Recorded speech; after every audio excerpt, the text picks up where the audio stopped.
Boris Johnson's bridge too far. It's a stretch of storm-tossed waters that are perilously deep and filled with unexploded bombs. So asks Guy Adams, why does the PM think he can build a 28-mile road across Irish Sea? Guy Adams for the Daily Mail published 22/21 British Summer Time, the 11th of September 2019, updated 3:51 British Summer Time, the 12th of September 2019. There's already one Giant's Causeway in Northern Ireland, but if Boris Johnson's latest unlikely wheeze comes to fruition, its windswept coastline may one day be home to a second.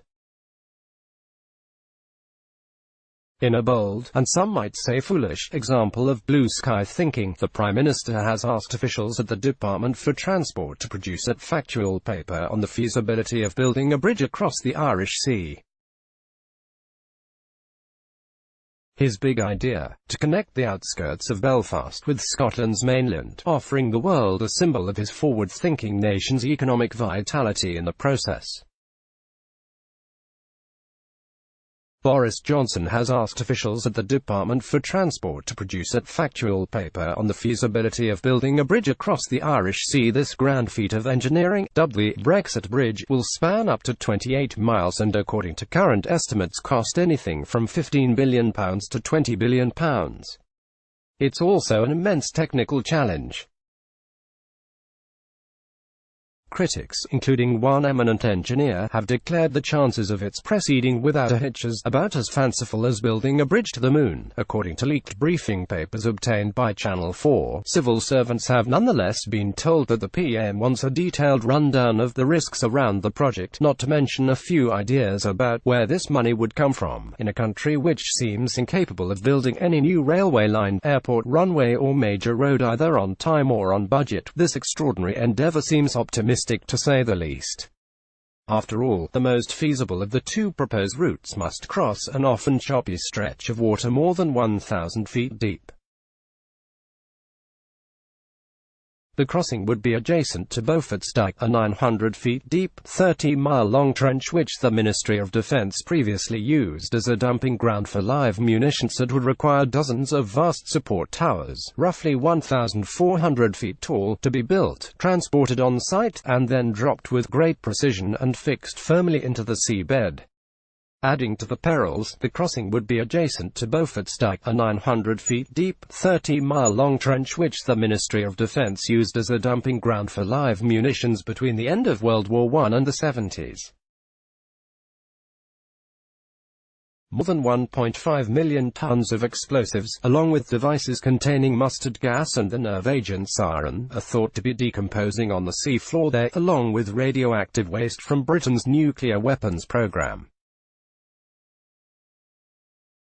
No complete map of their location exists. The winds in the North Channel, the name for that part of the Irish Sea between Northern Ireland and Scotland, are notorious and can create threatening seas. Indeed, one of Britain's worst sea disasters was here on January 31, 1953, when a British rail ferry, the Princess Victoria, tried to make the crossing from Stranraer to Larne in raging winds.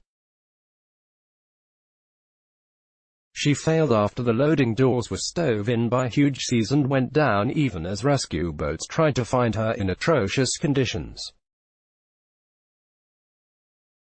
A shocking 133 people died. So can we be sure such a long bridge carrying high-sided lorries would survive such a storm?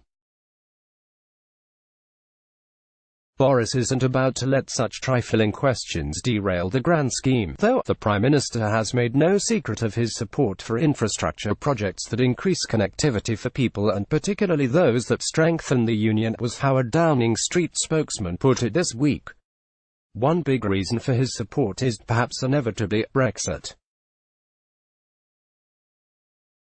According to leaked briefing papers obtained by Channel 4, civil servants have nonetheless been told that the PM wants a detailed rundown of the risks around the project. A bridge that physically connects Northern Ireland with the mainland has long been supported by Arlene Foster's DUP, who regard it as a bold physical symbol of the link between Ulster and the rest of the UK. Courting her party is, of course, crucial to Johnson's ability to extricate Britain from the EU. Though currently in coalition with the Tories, its stringent opposition to the so-called Irish backstop helped condemn Theresa May's Brexit deal to defeat in the House of Commons earlier this year. Importantly, the DUP reportedly believe that committing to build a bridge physically connecting the mainland with Northern Ireland might help solve the current impasse in Westminster by reducing the threat of a post-Brexit border across the Irish Sea. Under any new deal, a fact that Johnson himself foresaw last year, what we need to do is build a bridge between our islands, he declared, during an interview that was highly critical of Theresa May's leadership. Why don't we? Why don't we? There is so much more we can do, and what grieves me about the current approach to Brexit is that we are just in danger of not believing in ourselves, not believing in Britain. Meanwhile, in Scotland, where polls suggest there is much general hostility to Boris Johnson in advance of a possible UK general election, the idea is also hugely popular. A bridge that physically connects Northern Ireland with the mainland has long been supported by Arlene Foster's Dabbath of the proposed routes, either a 13-mile crossing from Tower Head in Northern Ireland to Scotland's Mull of Kintyre, itself a long way north from most of Britain, or 28-mile span from Larne to Port Patrick, will after all provide a fillip to the country's somewhat moribund economy by strengthening trade with Ireland. Perhaps that explains why even the SNP, whose stock reaction to new Tory policy proposals is immediate outrage, are also vigorously backing it. The Scottish Government's Constitutional Relations Secretary, Michael Russell, has called it a great idea. The idea of creating a physical link between the UK and Ireland is nothing new, as it happens. As far back as 1897, a group of businessmen from Belfast went to London to ask the British government for £15,000 towards the cost of assessing the feasibility of a tunnel. No cash was forthcoming, but various similar proposals have been knocking around ever since. Most recently, in the mid-2000s, engineering firm Simmons asked the Irish government to pay around £10 million towards a study looking at a tunnel project. It concluded that any such endeavour was unlikely to generate enough revenue to recover its costs. The proposal the current project is likely to be based on has been drawn up by Alan Dunlop, visiting professor of architecture at Robert Gordon University and Liverpool University. He believes it could fuel the Celtic powerhouse by allowing traffic to avoid expensive and slow ferry routes to the mainland. One haulier I was speaking to was making dozens of trips across from Northern Ireland to Scotland every year, and the cost of that was £600 each time, he has said. So when you take personalized stories like this, you can see how the financial benefit would add up. Others aren't so sure, though. Economist Dr. Esmond Burney of Ulster University, who has studied the economic impacts of a bridge, believes it would be unlikely to pay for itself in the long term. Even on the most generous assumptions, it is unlikely that the total measurable economic benefits of such a bridge would come anywhere close to its very considerable cost, he has argued. In a country as divided as Northern Ireland, things are never entirely simple, though. While the DUP are keen on building links with the mainland, their rivals in the nationalist community are anything but, raising fears that a Brexit bridge would become an immediate terrorist target.